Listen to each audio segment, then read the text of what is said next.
Now that we know how to draw a Bezier curve, both as a single segment and as a collection of segments, let's look at how to find points on those curves. One place where this is so useful is when we want to use the curve as a motion path.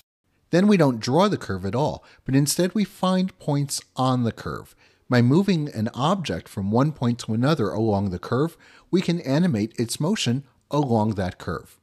So here's a Bezier segment, and as we did with Catmull-Ram curves, we use the letter T to identify a point along the curve. T runs from 0 to 1, 0 at one end, 1 at the other. So at the left-hand end of this curve, we'll say that's where 0 is located, and larger values of T pick out points along the curve. So T works its way up from 0 through various numbers all the way up to 1 at the far end. So let's see how this is actually going to work in practice. Here's our Bezier curve, and I have 4 points A, B, C, and D. If I draw the Bezier curve corresponding to these 4 points, it's this thing. So now let's look at T. I'll draw T along this line from 0 to 1, and I'll pick out a value somewhere along there, and I'll say that's the value of my floating point value T. Using this value of T, processing can give us back a point on the curve. That point, of course, has an xy value, and I'm just going to call them xp and yp for x point and y point. How do we find xp and yp? It looks very much like the way we did it for Catmull-Ram curves. We call our routine called Bezier point. Notice that there's a capital P there in the middle.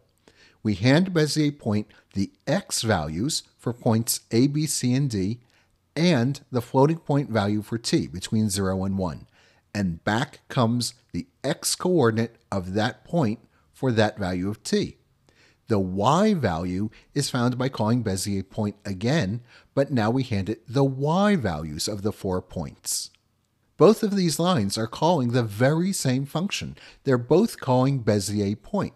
But the beauty of the mathematics is Bezier point can either take the x's or the y's, and it will then return either the x or y coordinate of the point. So this is all we have to do to find points on the curve. As we take T from 0 to 1 and call Bezier point, we get back the x and y values of the point on the curve corresponding to that T. Remember, the point is on the curve. So if we have an object like this, which is made up out of lots of Bezier curves, here I'm drawing each handle and control point, then the value of T runs from 0 to 1 along each segment. So here's the curve broken up into segments. We can see each segment is a different color. T runs from 0 to 1 along the green segment, and then 0 to 1 again along the blue, 0 to 1 again in the next segment, and the next segment, and so on for as many segments as you have. This is a little bit of a drag because it means you have to do some bookkeeping to figure out which segment you want to pick out and what the proper value of T is. You can't just run T from 0 to 1 and run through the whole big curve. Instead, T goes from 0 to 1 over each segment. The reason it's done this way is not because of how processing works, but because of how Bezier curves work. This is pretty much the scenario that the mathematics makes us follow. So you have to do a little bit of bookkeeping, but it's not too bad, and you'll quickly develop your own favorite techniques for figuring out this kind of bookkeeping. Let's take a look at these ideas in action. Here's a single Bezier segment, making kind of an asymmetric S shape. If I turn on the ability to move a point along the curve, you can see we have a blue dot at the left-hand end, and T has the value 0, being printed out at the bottom. I'm going to change the value of T now by dragging my mouse to the right. As I raise the value of T, the dot moves along the curve, all the way up until I reach the value of 1 when T reaches the other end of the curve. I can reshape the curve, of course. Let's go ahead and make it something way different. And the point will still follow the curve, hitting 1 at the far end and coming down to 0 at the first point. Here's a Bezier curve with 2 segments, one on the left and one on the right. Notice that as T goes from 0 to 1, I move along the first curve. When T is equal to 1, we're right at the end of the first curve. And now T starts over again at 0, and now I'm using values of T from 0 to 1, but I'm handing Bezier point the 4 values for the second curve. So I can go back and forth with no problem because my program is doing the bookkeeping to make sure when I'm over here, I'm handing it the 4 values of the first curve for the value of t. Now I'm handing it the 4 values for the second curve. So when I'm near the beginning of the second curve, you can see t has a very small value. That's because t runs from 0 to 1 along the second curve and also 0 to 1 along the first curve. Here's another Bezier curve. This time I'm using 4 segments.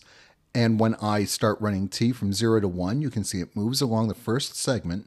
When t reaches 1, internally my program says, oh, now I hand Bezier point the 4 points of the second segment. T reaches 1. Again, t starts over at 0. I hand it the 4 points for the next segment, and so on. So as I run my way around the curve, I keep running t between 0 and 1, but I keep switching which set of 4 points I hand to Bezier point to get a point along the curve.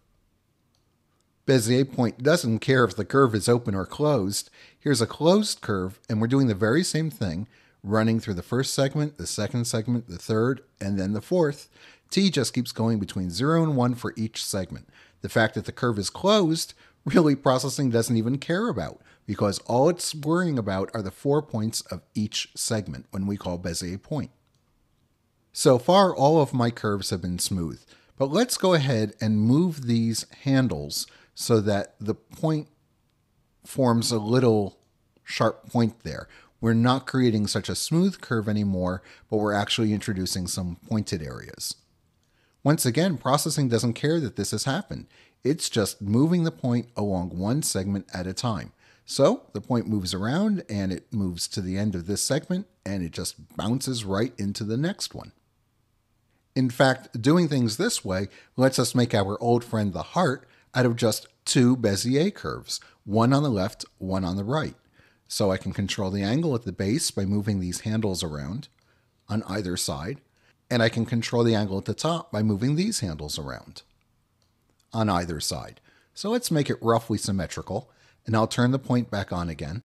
And now as I run t from 0 to 1 along the first curve, we trace out the left-hand side of the heart, and now t pops over from 0 to 1, and we start over again, and we go from 0 to 1 along the right-hand side. In part 2, we'll look at how the points on the curve are spaced out along the curve.